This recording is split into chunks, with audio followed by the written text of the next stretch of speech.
इस वीडियो में हम लोग क्लास 9 के साइंस के बायोलॉजी के इम्पोर्टेंट क्वेश्चन करेंगे।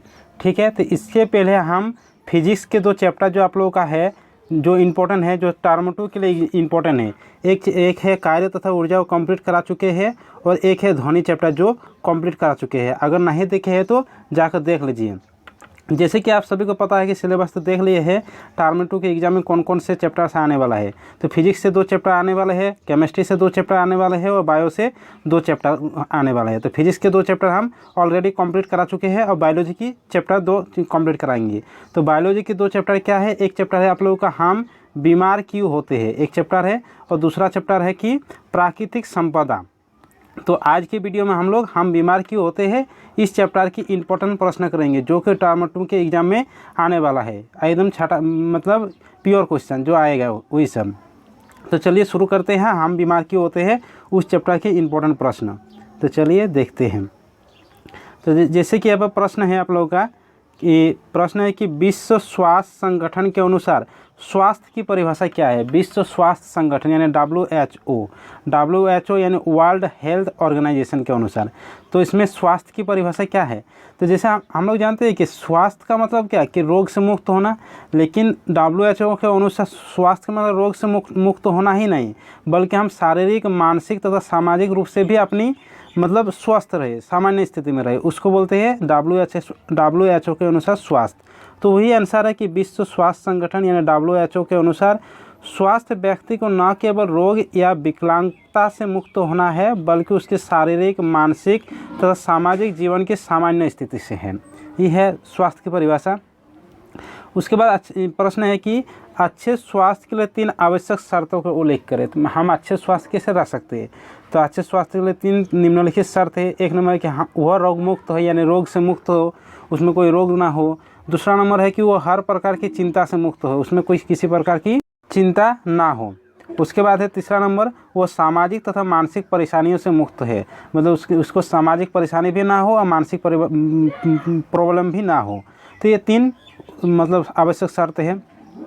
उसके बाद है असंचरणीय रोग और फिर है संचरणीय रोग। तो सबसे पहले संचरणीय रोगों को हम समझेंगे, उसके बाद असंचरणीय रोगों को समझेंगे। ठीक है, तो संचरणीय रोग की परिभाषा लिखिए। संचरणीय रोग किसे कहते हैं, जैसे एक व्यक्ति से दूसरे व्यक्ति में फैल जाते हैं उसको बोलते हैं संचरणीय रोग। जैसे जो कोरोना वायरस था ना, अभी आया था 2020 में, अभी भी है जो कोरोना वायरस है, ये एक संचरणीय रोग है क्योंकि ये एक व्यक्ति से दूसरे व्यक्ति में फैल जाते हैं। उसी तरह एड्स एक संचरणीय रोग है जो एक व्यक्ति से दूसरे व्यक्ति में संपर्क के द्वारा या हवा द्वारा या जल द्वारा मतलब पहुंच जाते हैं एक व्यक्ति से दूसरे व्यक्ति के द्वारा, उसको कहते हैं संचरणीय रोग।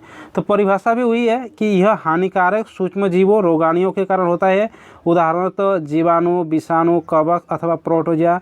रोगकारक जीव का संचरण वायु द्वारा, जैसे हम बोले जल, भोजन रोग, वाहक कीट तथा शारीरिक संपर्क द्वारा एक व्यक्ति से दूसरे व्यक्ति तक होता है, इसलिए इन्हें संचरणीय रोग कहते हैं। इसको क्या कहते हैं, संचरणीय रोग। तो ये है संचरणीय रोग। तो असंचरणीय रोग क्या हो जाएगा, इसके उल्टा, जो एक व्यक्ति से दूसरे व्यक्ति के संपर्क द्वारा नहीं फैलते उसको बोलते हैं असंचरणीय रोग। तो ये असंचरणीय रोगों की परिभाषा लिखिए। तो ऐसा रोग जिनका संक्रमण व्यक्ति के शरीर से स्वस्थ व्यक्ति में नहीं हो पाता, देखिए इसमें नहीं हो पाता है, असंचरणीय रोग कहलाते हैं। अर्थात मधुमेह यानी डायबिटीज, गठिया, हृदय रोग, कैंसर तथा पोषण संबंधित विकार के कारण उत्पन्न बीमारियां असंचरणीय रोग के उदाहरण है। ये सब असंचरणीय रोग के उदाहरण है। ठीक है, संचरणीय और असंचरणीय रोग के बारे में आप लोग समझ लिए। अब देखते हैं हिंताजन्य रोग के बारे में कि हिंताजन्य रोग किसे कहते हैं। तो हिंताजन्य रोग किसे कहते हैं, जैसे देखिए बहुत सारे लोगों की ऐसी होती है कि खान पान में कि बहुत दिनों से एक ही प्रकार की वस्तुओं की खान पान कर रहे हैं और जो विटामिन वाला खान पान है जिसमें कार्बोहाइड्रेट मिलेगा उस तरह का खान पान उसको नहीं मिल पा रहा है। मतलब एक ही जैसा बार बार वही खाना खा रहे हैं तो विटामिन की तो कमी होगी। तो जब विटामिन की कमी होती है तो उसके कारण जो रोग उत्पन्न होती है उसको कहा जाता है हिंताजन्य रोग। तो परिभाषा भी वही है कि एक लंबी अवधि तक ऐसे भोजन लेना जिसमें विटामिन बहुत कम होता है या होता ही नहीं, यह कुछ विटामिन की कमी उत्पन्न करता है, इसलिए इसे शरीर में विटामिन की कमी के नाम से भी जाना जाता है हिंताजन्य रोग को। ठीक है, रोग के बारे में देख लिए। अब प्रश्न है ये कि रोग मुक्त की कोई 2 आवश्यक परिस्थितियां बताएं, मतलब रोग से हम मुक्त कैसे रह सकते हैं।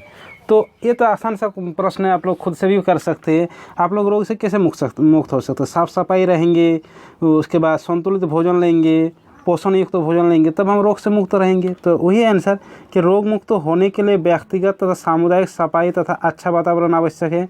पर्याप्त तथा संतुलित भोजन भी शरीर को रोग मुक्त करने के लिए आवश्यक है। ये सब बहुत आसान प्रश्न है। उसके बाद है, जब आप बीमार होते हैं तो आपको सुपाच्य तथा पोषण युक्त भोजन करने का परामर्श क्यों किया जाता है? इसमें प्रश्न है कि जब हम बीमार होते हैं तो पोषण युक्त भोजन करने का सलाह क्यों दिया जाता है?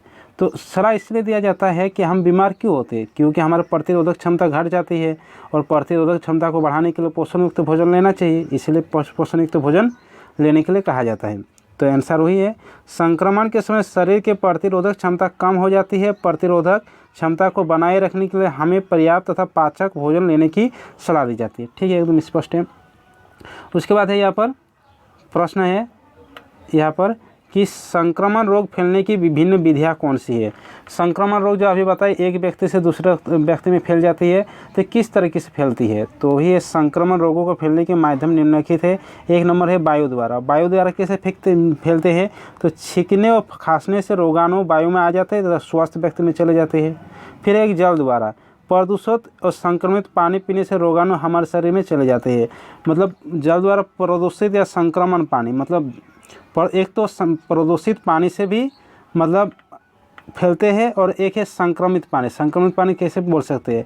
जैसे तालाब में बहुत सारे आदमी नहाते हैं, तो तालाब में कोई रोगाणु जो संक्रमण बीमारी वाले लोग हैं वो नहा लिए, तो तालाब में तो फैल गया, तो उस तालाब में फैल गया, तो उसमें जब कोई स्वस्थ व्यक्ति जाएगा तो उसमें उसको भी रोगाणु फैलने की खतरा रहेगा। तो उसी जल द्वारा प्रदूषित या संक्रमित पानी से रोगाणु हमारे शरीर में चले जाते हैं। उसके बाद है कि लैंगिक संपर्क द्वारा, कुछ बीमारी जैसे एड्स संक्रमित व्यक्ति के साथ लैंगिक संपर्क करने पर फैलती है। उसके बाद है कुछ जीव जंतु जैसे मादा एनाफिलिस मच्छर भी रोग वाहक का काम करते हैं। 4 ही पॉइंट है।